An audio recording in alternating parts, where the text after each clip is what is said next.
So yeah, George, you were saying about the fringe The science, fringe science. the science of fringes. It's not fringe science. It's in string theory. It says that we have 11 dimensions, and Naturally, yeah. they're like the reason that they say that is largely because, well, it's because of a lot of things, but it's also just because the math like works out that way.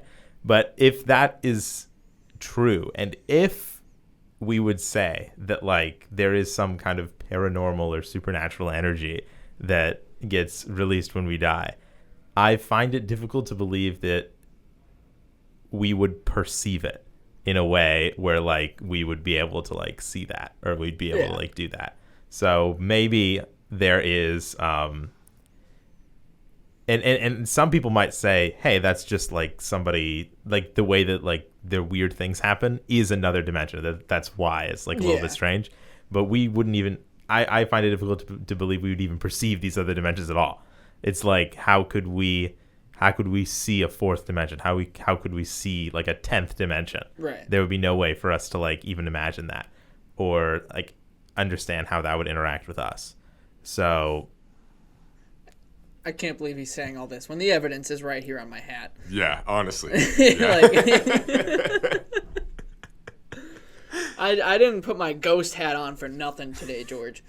We have a spooky episode ahead of us. Wow. Well, I want to offer one explanation. So I was rewatching The Cleansing, which is, obviously That peak cinema, if we're being honest. And I was watching the scene where Noah, where you're looking through the demon expert's journal. Oh no! And it's like you're reading out loud all of his notes, and one of the notes says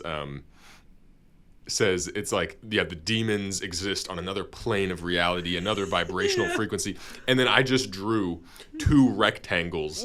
One of them was over the other, and one was labeled demon realm, the other was labeled human realm, and it was just 2 penciled rectangles, and that was the scientific schematic from which we built everything. I remember made out that. Of gamma radiation. I think that passes. I think I think different planes of existence are up for grabs. Yeah, totally. Yeah, well, I think that it's entirely possible. I think I'm only skeptical of people who claim that they understand it to the degree that we understand other sciences. I think I'm just like, I just don't.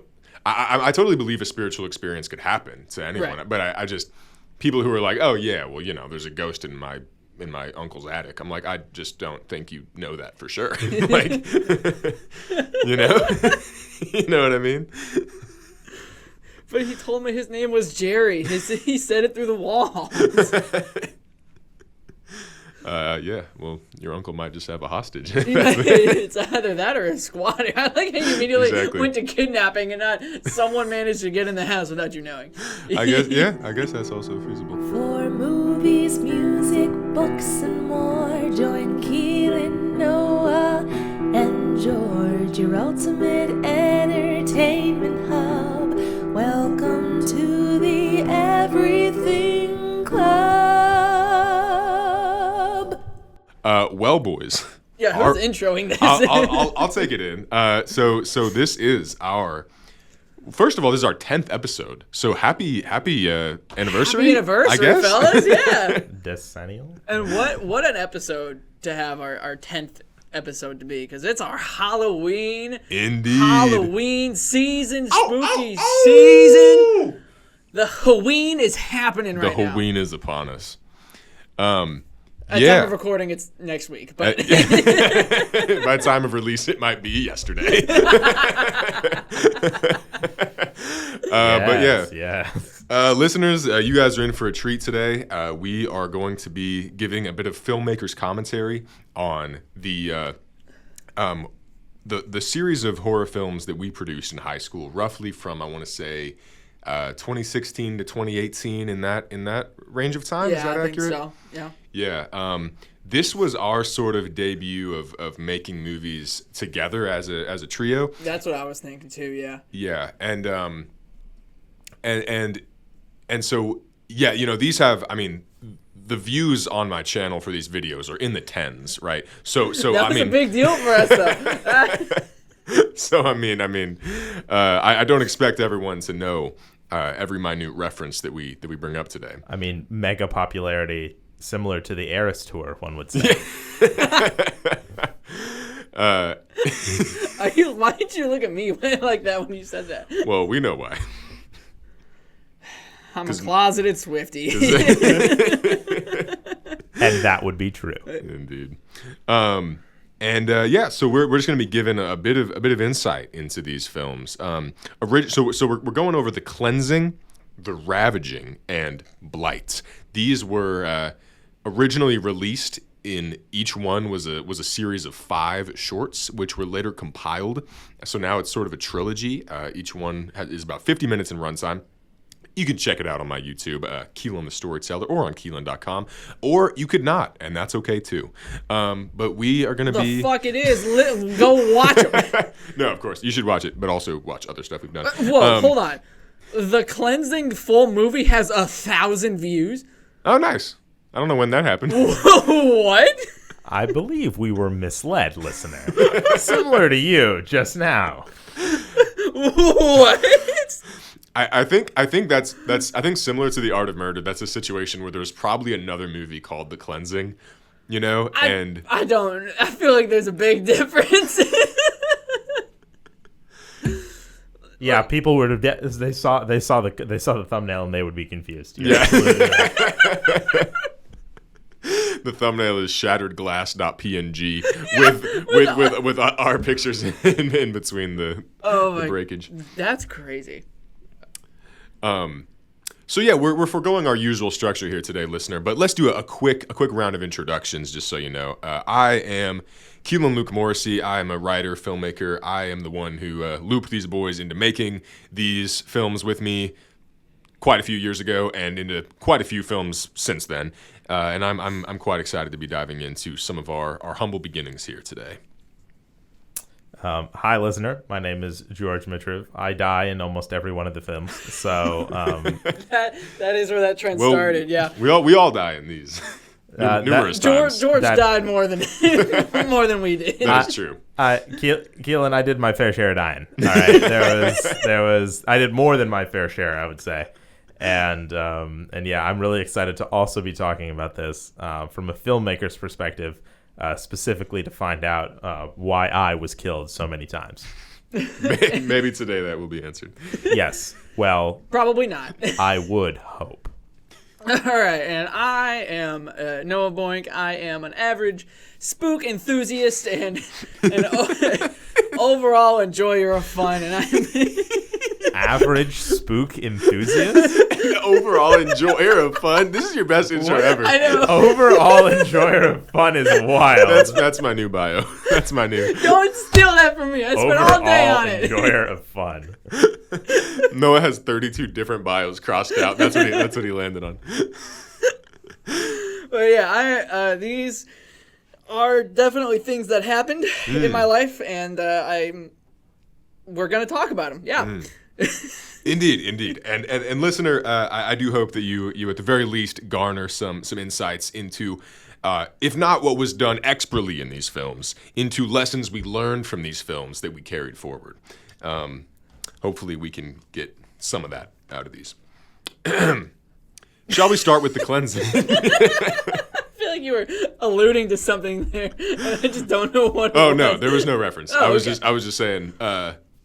Yeah, this it's an interesting thing because usually when you see like a director's commentary, it's like a well-established film that's like it's like a DVD extra where you give the commentary. But here we're actually going back to like literally our earliest and not our earliest. As a trio. As a trio, our earliest work. Yes, I think my earliest was what, 6th grade or 7th grade? Yeah, one of the two. Early middle school. Seventh grade. Vertigits, right? Was 7th grade? Was that my first one? I thought,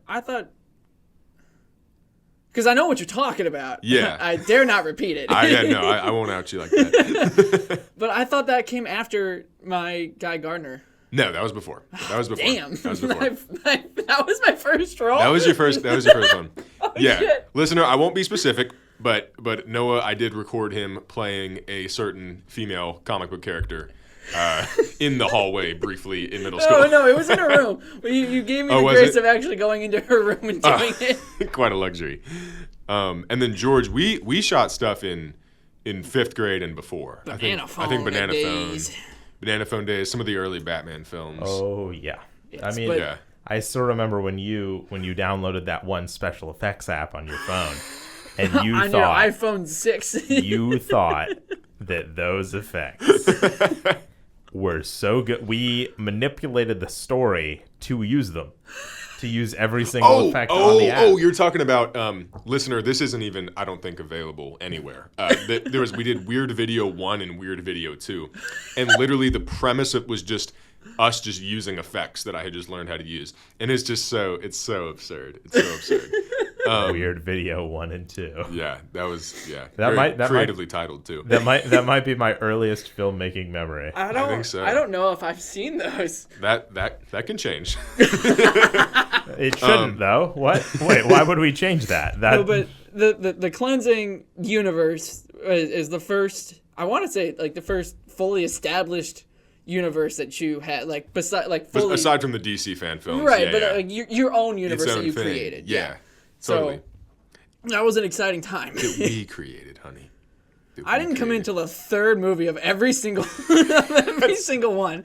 All right, all true. the world building happened before I got there. But we couldn't have done it without you. So the first note that I wrote here, because I rewatched these today, was that I actually remember my inspiration for making the first cleansing was the It movie that came out, like It Chapter 1. With Pennywise. That was that long ago. It was that long ago. Oh yeah. Because I remember seeing that, and I was very new to the horror genre at that point, and I hadn't seen a ton of horror movies, and that one was like, at that point, was one of the most like masterfully done ones I'd seen, and it was genuinely scary to me, and I was like, I want to venture into making a scary movie, because I had never done that. I had only done superhero movies and just a lot of very silly concepts, as we just touched on, and I was like, yeah, I think horror would be a fun one to do, and so I just shot one. The first chapter of the cleansing, if you will, was I just shot that by myself. It was just me, and then my dad was like appeared at the end, but it was me basically using all the Halloween decorations as props and as the different like conduits of the demon, which I wish I could say that changed. It didn't. Nope. We still just that was our. I don't think I bought a prop for any of these films. We just I think just used my Halloween Our budget decorations. was zero up until a few years ago. Yeah. To be honest, we wanted for nothing. If we're completely honest, you had a lot of stuff. Like it wasn't like, oh, That's true. we wanted a gnome. Like that we didn't need that. God, We if are- only we had a fake skull. I have a bin of 50. exactly. Like we wanted for nothing. It was a fortuitous situation. Yeah. Really, I just think you wanted an excuse to get your Halloween decorations out outside of Halloween, outside of spooky season. That is possible. But one of the first things that was painfully obvious that I noticed when I started watching this was the very odd angles, and this was not a deliberate choice. This was pre-tripod days, so the No. entirety of the cleansing was shot with my phone, Handheld? either handheld or my phone propped on random things throughout the room. I would set it on a shelf, or I would like use a cup and prop it up. And any shot that's like a close-up, like a profile of a person, that person's just holding the phone, and their arm is out of the frame. And George, I think you have a funny story regarding the tripod. If you remember when the tripod was introduced, do you remember that? Oh yeah, I definitely remember that. Yeah. I don't So know if I remember this. so me and Keilan were in his basement, and Keilan and I. Damn, he got you. I'm sorry, that was so unwarranted.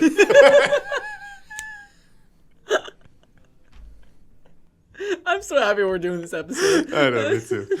No, I really want to. George, now please continue. Now he's not going to go easy on me in the story.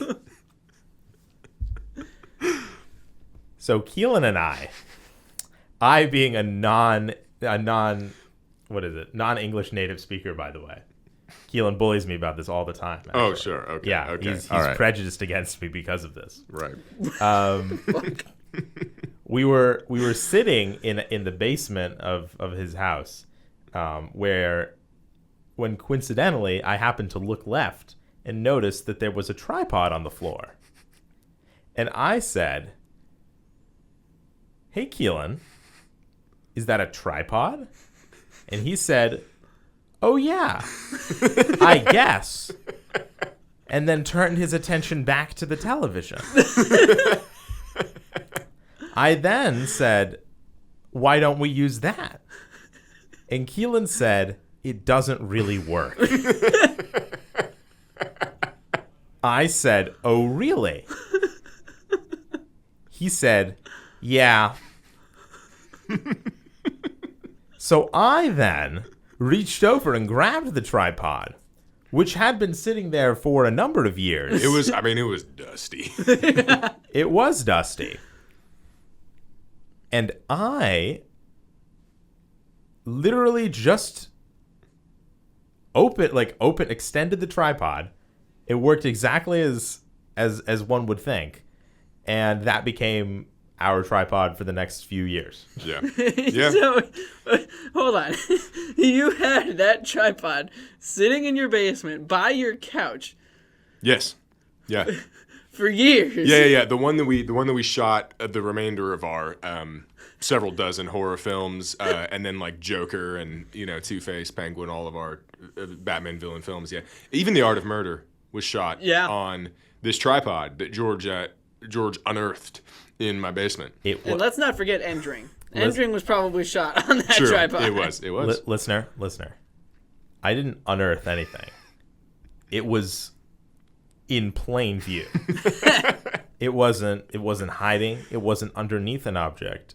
I didn't have to dig it out. I didn't have to move anything in order to touch it. I simply picked it up where it had been sitting next to the television, by the way, for years. And we used it. Yeah. Yeah. If it weren't for George, it'd probably still be there. We never would have evolved. That would be tragic. If I'm completely honest, that would have been sometimes it definitely accelerated our filming process significantly, as well as our quality. However, it did have an adverse side effect, which meant that at times Keilan focused a little bit too hard on the dialogue. No, I think you know which moment that I'm referring to. Oh, here we go. Here it is, folks. Yes. Well, I don't know if I want to get into this too quickly. All right. That comes in the finale of the cleansing. So let's build. Let's build. Yeah. Yep. Most definitely. Yeah. Uh-huh. So one thing that I wanted to mention is if you're watching the cleansing, you might notice the fantastic music that's in the cleansing, and you'd say, "Wow, I can't believe that an amateur filmmaker was able to produce such good music, or was able to find such good non-copyrighted tracks." And the fact of the matter is, I didn't. Those were all by Sleeping at Last. And I'm really glad YouTube hasn't taken it down. So I don't think we're making any money off of this. So no. It is most definitely unmonetized. You mentioned, George, when I had downloaded some special effects apps for some of those movies and how cool that was at the time. And for this one, anytime one of the demons, or anytime one of the human characters briefly has the demon transformation, that was all in something called like Demon Face app. And so you'll notice a bit of a drop in resolution because Demon Face app only allowed you to film vertically, so it's like really zoomed in. Oh my god! And so it's just the resolution suddenly changes, and then the looks to camera, and then changes into the demon. We used that effect like 6 times. It was all this demon app. Yeah, it looks like it's in the thumbnail for the cleansing full movie. It is. And my god, man, your face looks so distorted. Like everything about you just. Like I know it's supposed to be like that, but it, like, your face has edges. Yeah. No, I mean it was a cool effect, and it wasn't like Snapchat filters and all that kind of thing weren't as prevalent at the time. So I was like, oh my god, how does it do that in real time? Got like Hollywood in my pocket here. That's crazy. In my pocket.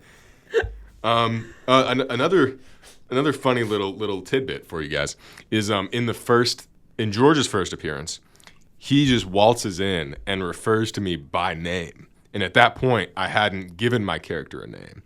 And so once he did that, I was like, okay, fuck it. So I'm Keilan now. That's for the rest of the series. I'm just Keilan. And then we went by our names. And we haven't done that in any movies since. But that we just Really? Yeah, we just went by Keilan, George, and Noah, that whole franchise. Wow. Which is kind of funny. Again, thanks to George. Just discovering just setting precedents in that basement, man, I tell you. A lot's happened in that basement and in that garage. Oh yeah. A lot. Okay, hold on. A lot of filmmaking has happened. Filmmaking. Yeah. Oh yeah. Oh, we've Filmmaking. made some movies. Some filming no. has taken place down there. Let's just say us three men have made some movies Whoa, in that whoa, basement. whoa, whoa, whoa. We had a lot of our very iconic gnome slowly approaching us scenes. Yep. Which were very kind of the blueprint for a lot of other scenes we filmed in that garage over the Yeah, years. a running joke at the time was like, it always goes back to the garage. We need to stop. We need to stop going in that door. Always goes back to the garage. Even as I was watching it, I'm like, our characters have gotten trapped in that garage and yet still run to the garage for safety. Like without fail. They're like, monster, garage. And I don't think we ever once, maybe once, we opened the garage door to get out. I think we just ran back through. That is the true. door we came through. Well, there's multiple shots in slow-mo of you just like barging through the garage because that door. was when your doorknob was still broken. Yeah. Yeah. No, yeah. We utilized the crap out of that broken doorknob. We definitely did. That was good. That was good. Any of you boys got something to throw Should out we about maybe the go cleansing? over the plot of the movie? I don't think we've done that yet. Nah. I think it's most interesting how Guys, this sounds great. every- Like, what are we talking about? every time we run to the same location. We're like, he'll never find us in here. We'll be safe. And in the previous film, they found us in there, and it was always Shocking to us that he Yeah. was able to discover our hiding spot. no way. They found the garage for the 5th time. You'd think they would have forgotten about it by now. Yeah, no, we can touch on the actual plot. So a basic overview of the plot of The Cleansing is that my character Keilan, his parents are killed by a demon, which he has a very odd reaction to. I wish I played up those emotions a little bit more. I kind of just widened my eyes and was like, oh. Oh no! Keelan's family has been slaughtered, and he is moderately interested. He was like, I am disappointed. what am I gonna do for dinner tonight? Damn. Yeah. And so the demon then kills the people closest to me, and then kills me. And this is in this universe, the demon has to, or all demons, whatever. It's a whole race of beings. They have to kill you before they can take over you. They want you mentally defenseless. But then once the demon inhabits you, then it revitalizes your body so that it can live, which is Like how a parasite. Yeah, which is how we're able to sort of do the thing where our characters die and come back and die and come back and die and come back. And so then what happens is George comes over, and then demon-possessed Keilan kills George. And then The first of many. yeah, and then demon-possessed George calls Noah over. Yep. And Noah doesn't die. Not in this one. And Noah then, now with his two best friends possessed by demons, also these are separate demons. The demons are brothers. That's also revealed for some reason. And I don't think there's any relevant plot point for that. yeah, no, they just are. And then oh, and then throughout this whole thing, there's this guy Richard Smith, who's my dad plays Richard Smith, and Richard Smith is a demon expert, and he George had some words about that earlier. indeed.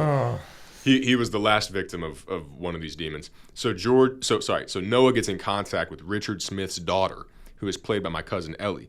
Ellie tells him the spell, Flakus Kika, which will get you into the demon realm so that Noah can rescue Keilan and George from the demon realm, bring us back to life, and help us defeat, you guessed it, my cousin Josh, who is the demon worshiper, who is helping the demons travel between the demon realm and the human realm. So that's kind of the plot of The Cleansing. But I think we need to touch on Flakuski Cod. This is insanely iconic. Dude, this is the best. I can't believe I didn't get a writing credit for this because I feel like I did 90% of the work on this spell. So yes, this was 50%. Well, yeah. One of the two words. Well, it all stemmed from my idea. 99.99999% of the writing for all of the movies was done by Noah. I claim this one I can't believe phrase. You heard it here first, folks. This is one of 2 writing credits I claim. All right. So the inspiration of this was the Ember Island Players episode of Avatar: The Last Airbender. Specifically, when Sokka managed to find actor Sokka backstage and was like, "You need to come up with like some wacky catchphrases because I think this is what the real Sokka would say and do." And he's like, "I don't know, something like flying kick-a-pow." And Keilan, I believe was it just me and you hanging out and doing this, or was George there too? Oh, no, this was just you two. Okay. George has got to give credit where credit's due. Yeah. And so we just kind of ran with that. We were like, all right, how can we make it not that? So we took the flying kick-a-pow, so the kicka became the kika. But now Flakus, I don't know if you remember this, Noah, but Fla was from flying. Oh, no. Well, perhaps, but my main inspiration is that at the time I was in Magister Meyer's Latin class at Clayton High School, and in all of our textbooks was a dog named Flaccus. And I mentioned Flaccus. And so we sort of combined the two concepts. Gotcha. Okay, so yeah. In the Flakuski Cod. I totally forgot about Flaccus. You forgot about Flaccus? I know, and I even took that class. I took Maggie's class. I think in like chapter 7 of the textbook, Flaccus dies. Like I remember that was like really upsetting because they wanted to teach us like the words about mortality. Latin is a crazy language to learn. It really is. But yeah, so no, okay. Clearly I was in over my head with how much I actually had to deal with the whole Flakuski Ka thing, but no, it's okay. Yeah, we were like, we need a way to get in between the human realm and the spirit realm. Flakuski Ka it is, and that is permanently imprinted on your coffee table in your living room. Indeed. And so the demon realm, also known as the iMovie Dreamy filter, is really? Oh my god! I don't think we're going to get to the other ones. We got 40 minutes. No, we barely made it through the cleansing. We got this. That's pretty much everything I did have one more thing to touch on with the cleansing. Boys, this is a wild question that I don't know if and maybe it's obvious to you guys. I don't know. Did we like hang out, us three, before we started filming the cleansing, or was that the sort of launching point of us as a trio?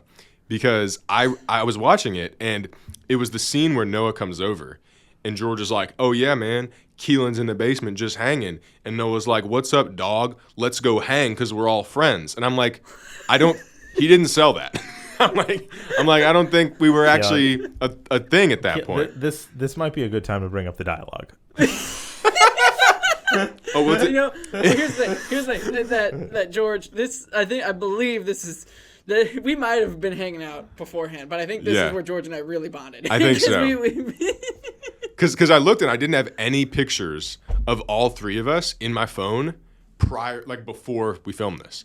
So I honestly very well could have been the launch of this trio. I don't know. I honestly think the boys might have started because of the cleansing. I really think what a way to start off a trio. Yeah. Holy shit. But to address the dialogue concern, George, I was employing a technique called retroscripting, which is where... Hold on. We want to give our side first. Hold on. The listener does not have any context. Yes. Noah, would you like to provide would. So, this fateful afternoon after our freshman year of high school that day, we were sitting in his front entryway, right in front of the door. Very inconvenient for anyone that might have wanted to go in or out of that door. All right, and we were going line by line. We're like, here's your line, film it. All right, here's the next line, film it. And we eventually got to George's line. I believe it was George's line. Yes. That was Keilan.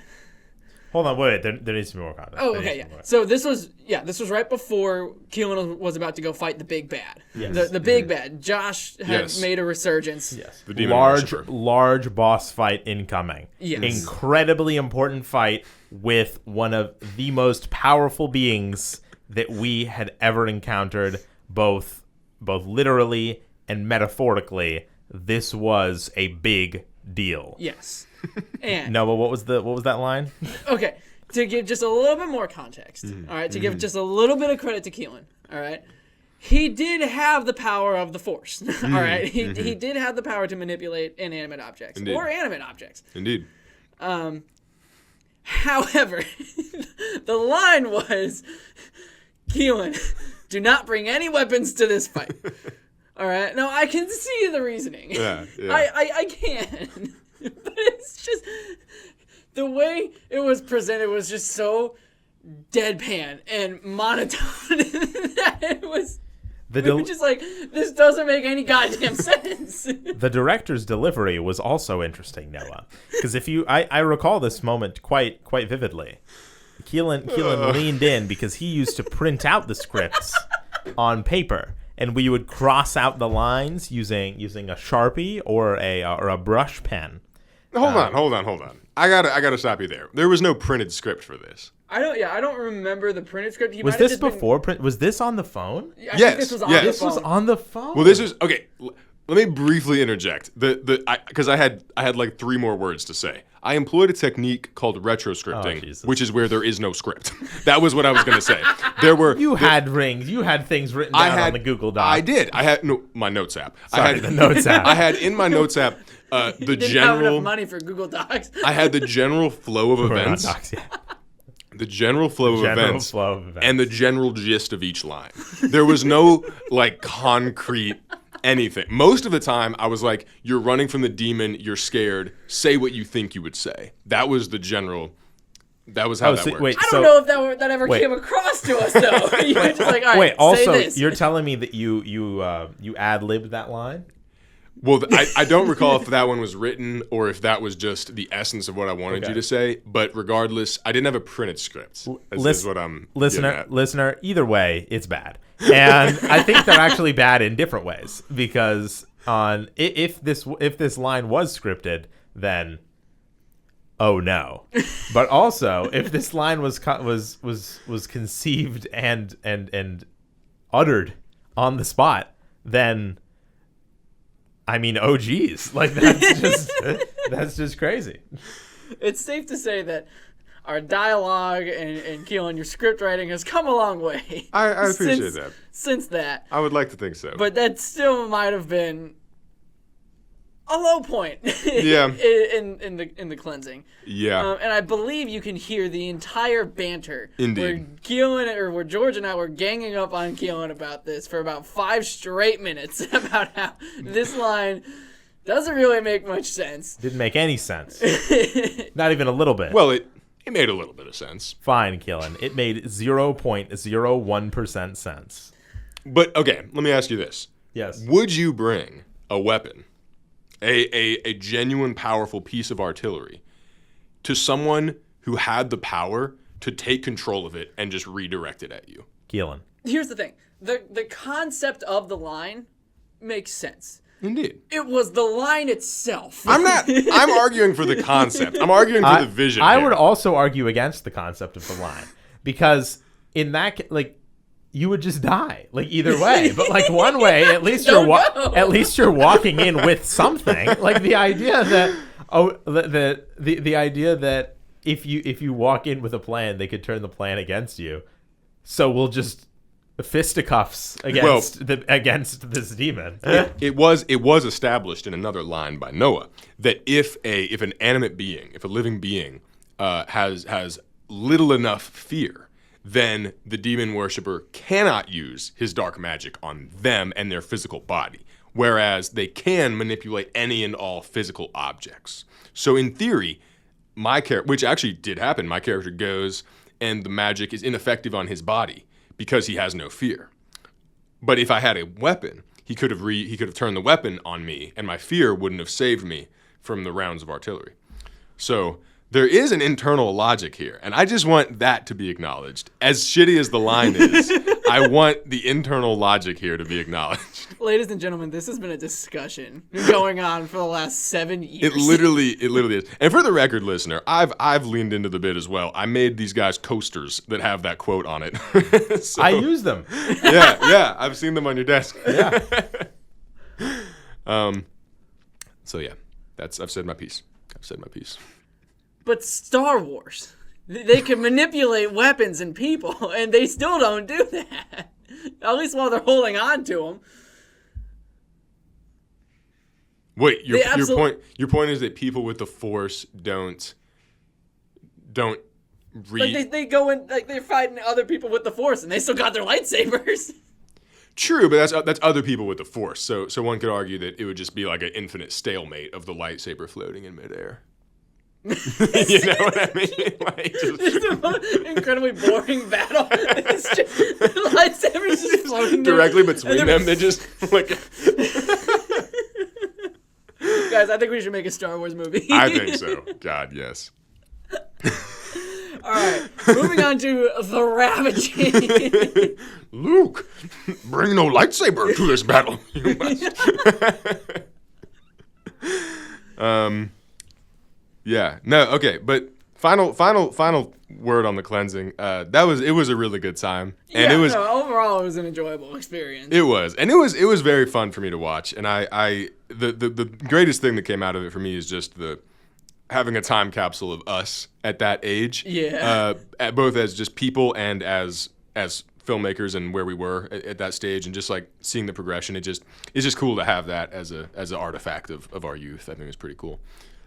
But yeah, the Ravaging. This was the introduction of the black bars. George, I think you have some thoughts. The black bars are crazy. Listener, this one's tough.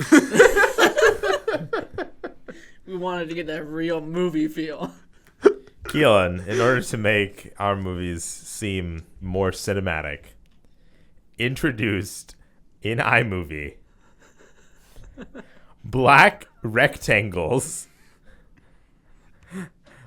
across the actual like image that would come out of the iPhone 6 all the way across the top and the bottom of the image to try to force a 16:9 aspect ratio It's like on the 4:3 footage. And well, it was even tighter than 16:9. It was more narrow than that, because 16:9 is not. That's 12:6. It was something like that. Listener, it was difficult, especially considering when you using the demon face effect, we already had to stretch the footage. So this was decreasing the resolution even more. And there were times, and I was so inexperienced with this, because I would shoot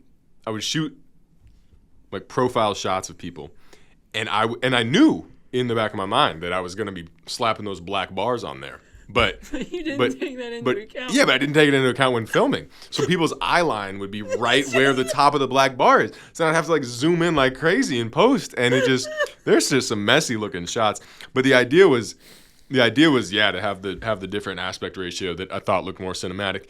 And we just lost footage, really. I mean, we just lost 20% of all that footage. Yeah, that's kind of what happened. I feel like with the Ravaging was our experimental phase. Yeah. I haven't done that since. I haven't even done a different aspect ratio since then. I brought it up so many times,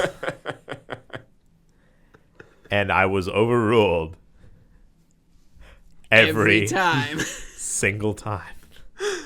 Yeah, I did eventually, for Blight, for our third horror film, I did forego the black bars. I couldn't keep that up. So, okay, quick plot overview of The Ravaging. Should I give the listener one of those? Yeah. It is a filmmaker's commentary. Indeed, okay. Well, so the Yeah, I wasn't gonna say anything until George looked over at me, but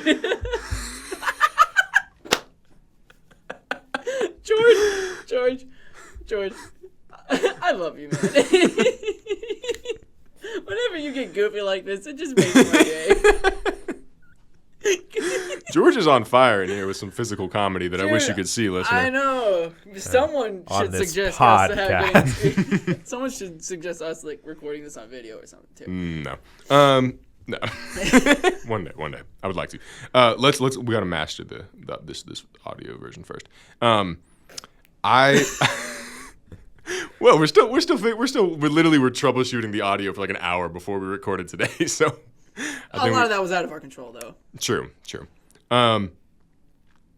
Okay, so let's go. So the ravaging, the premise of the ravaging is that wait, what's the premise of the ravaging? Oh yeah, so Keilan starts the series in the demon realm. How many notes do you have on that page? Oh my god! No. Keilan starts the series. He made a sine wave on there. No, you made it. You drew that, bro. You drew the sine wave. That was from before. Oh, yeah. You're just reusing the same. Oh, okay. You were redrawing the demon realm. Yeah, no. Okay, so Keilan starts the ravaging in the demon realm, and there's sort of this 20-minute segment where Josh, the demon worshiper, is there and just torturing him and not letting him leave. And he tapes his mouth shut with this vertical black electric tape because we didn't have really wide tape. So that was fun. But yeah, you were gonna say? Well, this is because you lost the fight in the cleansing. Yes, I lost the fight in the cleansing. And then it picked up right after that where he took you to the demon realm and did all that stuff. Yes, exactly. And we filmed, Noah, you and I filmed this little bonus scene, I don't know if you remember, which we slapped on the Ravaging extended cut, which is a whole 2 minutes longer. And it's where you and George, well, George by implication, he had better things to do apparently. Yeah. But you were like, you guys were taking care of the house in my absence because I had been gone for like 2 years, canonically speaking, and we hadn't aged a day. Yeah, we hadn't aged a day, and you were like, oh, Keilan's gone, man. But we got to take care of the house. We got to like put up the decorations for him, like just to honor him, to honor his memory, and which is very sentimental. And then there's a point where you go downstairs and look in the basement or in the garage, which is where I am in the demon realm. I'm in the garage demon realm. I'm in the demon realm garage. And then we like look at each other, but we can't see each other because we're on different planes of existence. And it's this very heartfelt moment. And I feel like there was a joke about KFC. We did also make a funny version of that scene because we were just like goofing off that day. No, yeah, we were. I remember the goofy version. It was like, yeah. What? Yeah. Oh yeah. It's like yes. It's like this climactic build up, and then you start talking to me, and then I'm like, what? Is that in the extended cut? It's in that's like its own video. I forgot about that. Is that in the Ravaging plus Blight bloopers? Edited by in parentheses, edited by George. No, I think it's. Oh, the bloopers. Did you forget about the bloopers? We need to talk about those immediately. What do you have to say about the bloopers, George? The bloopers were excellent. The bloopers, dude, they're my favorite part. The bloopers at this point were, I spent so long on them. They were all edited in iMovie. They're a testament to the endurance of all of us because we were goofing around about 60 to 75% of the time. We had absolutely nothing better to do at all, listener. So we were all. We would mess up the take 7 times for the fun of it, and then mess up a couple of times just normally. Because it would be funny. Yeah, and it was like so for the Ravaging and Blight. I think the combined runtime is like 112 minutes or something. Oh my God, that's more than the movie. No. I'm saying the movies themselves combined are 112 minutes. Yes. We have 40 minutes of bloopers between the two. So like, yeah. So like half. Almost half. That is crazy. That is awesome. Oh man. I remember like the Pink Panther music that you always put over. I would overlay it in the background. I tried other music, but nothing else felt right. No. After the first one, I was like, I got to change it up. But no, it was perfect. The bloopers are so good. They're my favorite things to watch. Yeah. Oh, totally. Well, so one of my favorite bloopers from the Ravaging blooper reel, and George, you can speak to this one, is so what happens in the Ravaging is werewolves get introduced. There's sort of just every manner of monster gets introduced. And there's a werewolf that is chasing us through Shaw Park, and then it bites me, and then I start turning into a werewolf. And then I was like, George, you know, it would be sick to really drive home this werewolf transformation. Sick jump over a 3-foot wide gap. Yeah, as if I had this superhuman leap that I would do over this big ass gap in the these two kind of stone walls in the park. It like a stairwell or a staircase? Or like, it was like a ramp. Concrete? It was like a big concrete ramp. And I was like, yeah, I'm going to jump from one end to the other. And it's going to work. And then we have this blooper where George is just hyping me up. And I'm just like, yeah, I'm going to do it. Listener, I should have stopped this. I'm going to be honest. I take partial responsibility for this. I was way too encouraging. I also wanted to see him do it. This was like a boyhood moment. But it was still You know, that might be the worst injury you have incurred on Keilan during filming. I didn't incur it. Maybe not the worst. There was another. Was it sarcasm? Oh, okay. I see. Because, you know, he beat you in the face with the spiked baseball bat. Indeed. A real spiked baseball bat, listener. No, honestly, that one hurt a lot worse. The jump hurt a lot worse, though. Oh, well, sure, Yeah. But like, it was only directly caused by George. I mean, your knee went right into the corner of the concrete, from what I remember, and I wasn't even there. Yeah, into like an edge, like a hard edge. Like those like pavers almost. They're like a retaining wall with like the concrete like pavers, and your knee just went straight into the corner of it. Indeed, that hurt. But you're right. That was a very classic boyhood moment. Like, we can do it. There's no grown-ups here. We can do it.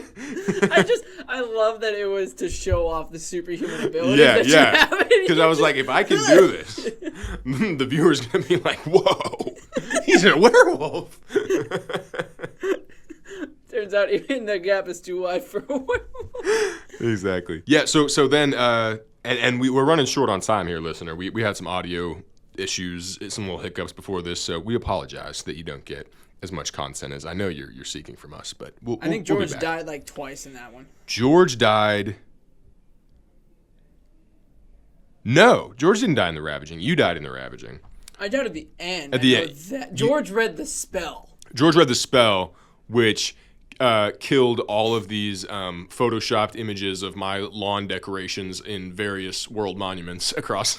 If you know. Oh my god! Dude. It was like my little Grim Reaper from the front yard, and I had photoshopped it, and it was flying by like the pyramids of Giza, and then the spell like hits it. It's like that's crazy. Vanquishing all the demons around the world. Jesus. Yeah. I remember that. This was also the animated so interesting. I really thought I ate with that one. You did. For the time you did. It lives in my head. Rent free. And we also filmed. I filmed some scenes in New York for this one. Yes. Which was cool. We filmed. Which you see in the thumbnail. Indeed. Of Ravaging. Indeed. Yeah, my dad and I did a little acting in the Big Apple. Actually, yeah, some pretty cool shots there. I was rewatching. It's a shame you couldn't see the buildings all the way to the top because of the black bars. But man, yeah. I'm sure it would have looked great. It would have looked great, I'm sure. And then this was also the introduction of Dark Lightning, which was this power that people who are possessed by demons or have spent a long time in the demon realm can acquire, which is just shooting purple lightning. That's something that just we decided to add. And that was like a main thing for like the remainder of the franchise. Yes, and the Ravaging, I believe your dad became the big bad. My dad became the big bad. Well, it was like at the end. He was building to being the big bad. He's the big bad at the end of Blight. The final battle in the Ravaging was against you because you were possessed by the demon. Oh yeah. Yeah. And that's why you died, because it was like if we sever the links between the two realms, the demon that's in your body is going to go back to the demon realm, and your physical body will die. And so But it was very sentimental. You were like, Keilan, No, Keilan. no. just do it. No. And I was like, Noah, I will never forget God, what you did here today. That is, out of everything that we did. And the sleeping at last starts to play. That one line, like that Yeah. one sequence of me on the floor with my hood up over my head still. Yeah. It's just, Keilan, it's okay. That legitimately still haunts me. I refuse to watch it because of that line specifically. Fortunately, it lives on the internet. Let's cue it up. No, please no. Yeah, that's going to be in the last 10 minutes of the Ravaging Extended Cut full Like, movie, which you can find on Keilan.com/film or my YouTube. If that were showed at the Halloween party, I would get legitimately upset. Oh, real shame that you told me that when the Halloween party's in 5 days. I know. Real shame. Just know I will get legitimately very angry if that makes an appearance. No, that's okay. That's okay. Phasmophobia. Listener, Noah just lunged across the table over hundreds of dollars of audio equipment to stop George from playing that. All right, boys, we got about 8 minutes left if we want to talk about Blight. So Blight was cool. It was Good point. Filmmaker's commentary. Let's go. Blight was neat. It was pretty cool. Yeah, so Noah was dead. We went to visit his foam gravestone that was propped up against a tree in our neighborhood park. where there were no other gravestones. Graves around. Where there were 0 other gravestones in the In area. the background of that scene, you can see the old track. Yes. What he would have wanted to be buried by the track.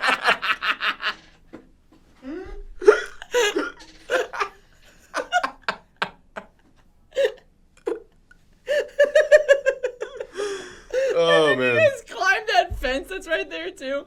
Yes. There's a shot of you We guys did. climbing When we over were the running fence. from the werewolf that bit me and then led to the demise of my shins. Oh, man. Um, Well, I would have been distasteful to film in a graveyard, Yeah, in an oh, actual for sure. cemetery. Yeah, so. We have done that before. yeah, good thing listeners. I've never done that. Good thing I definitely haven't filmed in the cemetery down the street at least 20 times. What cemetery's down the street? There's this Jewish cemetery on Clayton Road. If you're like heading towards MICDS from my house. I don't know where MICD is from your house. Oh, I've been well, there. it's I just down. don't It's know down where it is. Clayton Road past the Jewish cemetery. Okay, thanks. I really appreciate that. I got you, bro. I love Keilan and directions. He's like, hey, where's that one thing? Oh, it's by this other thing. Where's that other thing? By this stuff. by this the thing. first By thing. What do you? That's pretty clear. Yeah, this was a couple of things were debuted in Blight. Camille's acting debut was in Blight. She played the witch. Really? Indeed. This was also the debut of my green screen. And so there's a part where I, overwhelmed by Noah's death and the onset of my new demonic powers, I just to the tune of NF's Let You Yes. Down. Yes. I just start flying. And my God, that's one of the worst effects we've ever done. It is just a straight-on shot of me in the green screen, very poorly chroma keyed out, just going up and like it doesn't match the angle. It's oh my God, and I just fly into the sky. Just you're just standing there. yes, literally. Oh God. But that was fun. That was really good. Yeah. I liked it. Yeah. It was excellent. But Blight, I hated it. It was terrible. It was, it was awful. awful. Valid. You were dead at that point. I was. Yeah. So Blight basically, yeah, like I mean, if you want to summarize Blight, everybody's getting purple lightning powers. My dad, Richard Smith, is turning evil. I have to learn how to use my powers to fight him. He steals these figurines from the witch that he can turn into life-size monsters. What were you gonna say? I said I think I came out of the demon realm with the lightning powers. Yes, you just came fresh out the grave, like ready to go. Yeah, I'm like, let's do this. I think my first instinct was to just, according to the thumbnail was to just fucking shoot you. Yeah, yeah. My first instinct was like, Yeah, it's like, well, that was inspired by Superman in Justice League when he comes out, when he's resurrected and he's all disoriented, and then he fights the Justice League. I was like, this fight will be just as epic. And then we shoot some lightning PNGs at each other, and then I throw your foam gravestone at you. guys, we gotta stand super still because it's really hard to track this on the fingers. Don't move your hand, whatever you do. I remember that. We weren't allowed to move. I remember that. I'm sorry. During that laugh, I got so close to my microphone. So That's okay. I completely ruined that audio, and I apologize, but oh my God. No, you're right. We weren't allowed to move. Oh no, I remember it. Because we had to get that final shot of us all shooting your dad. Yep, Like yep. 3 different times, because we... Yep, fighting my dad on the lawn was a good time. It's just the front lawn. And that was George's second death, which I think was pretty epic. Oh, yeah. Yeah, because he sacrifices himself, and then he uses red lightning, which, like, I just, like, introduced that as a concept. Yeah, we just...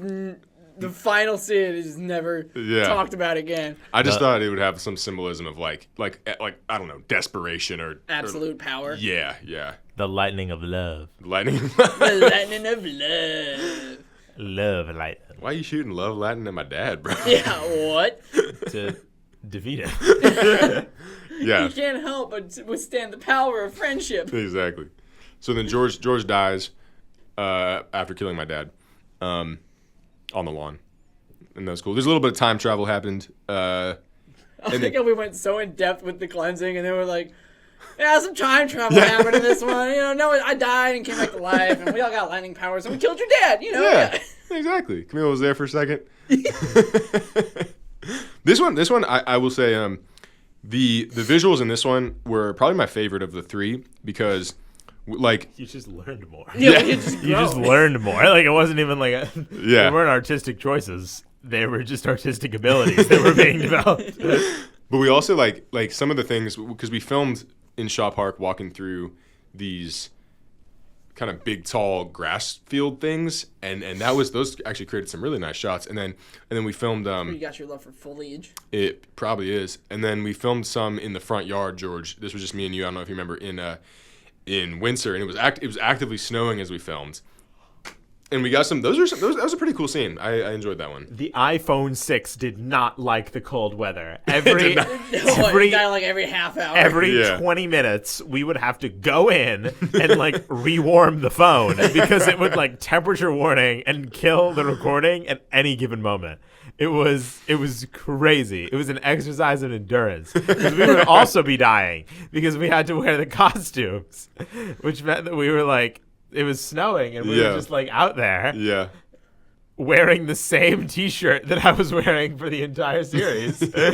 And, it was a painful but heartwarming experience. It was. And that was another one where we played Saturn by Sleeping at Last, which that song played during all of George and I's tender moments throughout the series, and it just... Like, that song now lives in my head forever just because of that. It's like, it like takes me back. I'm like, whoa, remember all that shit George and I went through? Like, all those demons? I'm like, oh, wait, no, I just slapped it in iMovie, and that was that. That was it. That was the end of it.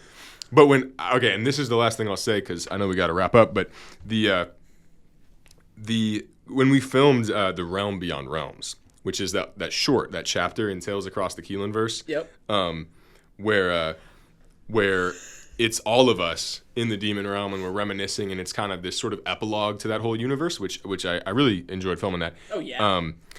It was so odd because our characters, who again are named George, Noah, and Keilan, and look exactly like us, like we didn't modify ourselves at all. Like we are reminiscing on like, oh, back when we were fighting the demons, back when we were doing that, and it just weirdly felt real to me. It was like, yeah, we did do that. We did fight those demons. We did. Yeah, Noah did die and come back. And, you know, like, it was like the first time I'd experienced having memories of a story that we created as if it almost happened in a weird, nostalgic way. Yeah. I don't know. That was just kind of a cool thing. But yeah, listener, I hope you've enjoyed. We got to wrap up Yeah, here. I hope you've enjoyed us babbling about our high school films that we made. I hope you check them out on Keilan.com. Make sure to listen to Noah's monologue at the end of The Ravaging. And you can also check out Cleansed and the Gnome Chronicles. We didn't even touch on those. And The Realm Beyond Realms is nestled right there in the middle of Tales Across the Keilanverse, which was last year's feature film. Listener, have a happy Halloween. We hope you enjoyed the Halloween special of the Everything Club. And you guys should say something, too.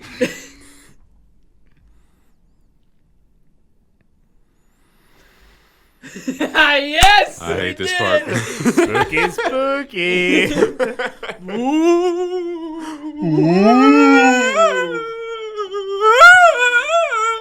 Aw, geez. We'll see you next time. See you next time. Happy Halloween. Happy Halloween! Happy Halloween.